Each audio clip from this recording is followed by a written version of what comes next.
If you're a billionaire in America, you have a lot to be thankful for.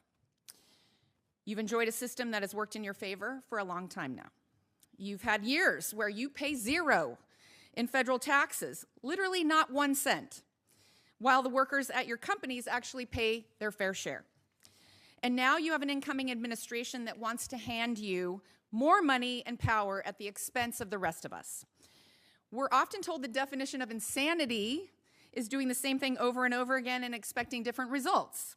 Well, giving trillions in tax breaks to the wealthiest people and companies in the history of the world while their fellow Americans struggle to pay for rent and groceries, I believe is the very definition of insanity. That's Liz Shuler, president of AFL-CIO, and she is absolutely right. What's getting ready to come?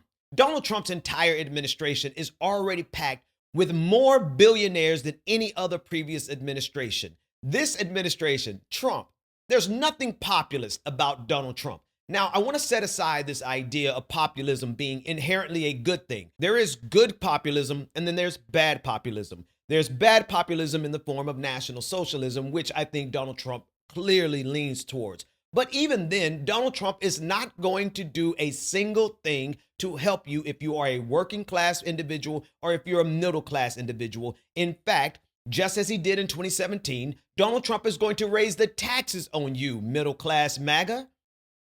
Middle class MAGA, Donald Trump is going to raise the taxes on you so that he can give tax breaks to all of his billionaire friends that he's packed inside of his administration. He did it in 2017, creating the largest deficit addition in the history of this nation. He's going to do it again in 2025. This is a consistent historical trend with Republicans every time they get into power. And for anyone who is working class, working poor, or middle class MAGA, who actually voted for Donald Trump thinking that he's going to make your bottom line better, the fact of the matter is that he is going to further exacerbate every situation. He's going to increase the cost of food by deporting 20 million of the migrant working class. He's going to increase the cost of all of your goods by engaging in ridiculous tariff wars and trade wars with the rest of the global order.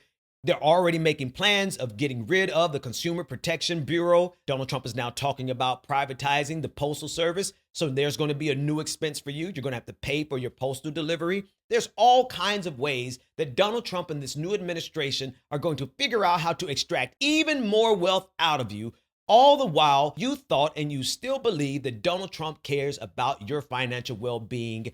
I have to ask you, have you been paying attention? And if we go with the definition of insanity as repeated by Liz Shuler, simply saying that you're doing the same thing, expecting different results, you must be out of your mind to have voted for Donald Trump thinking he was going to help your bottom line.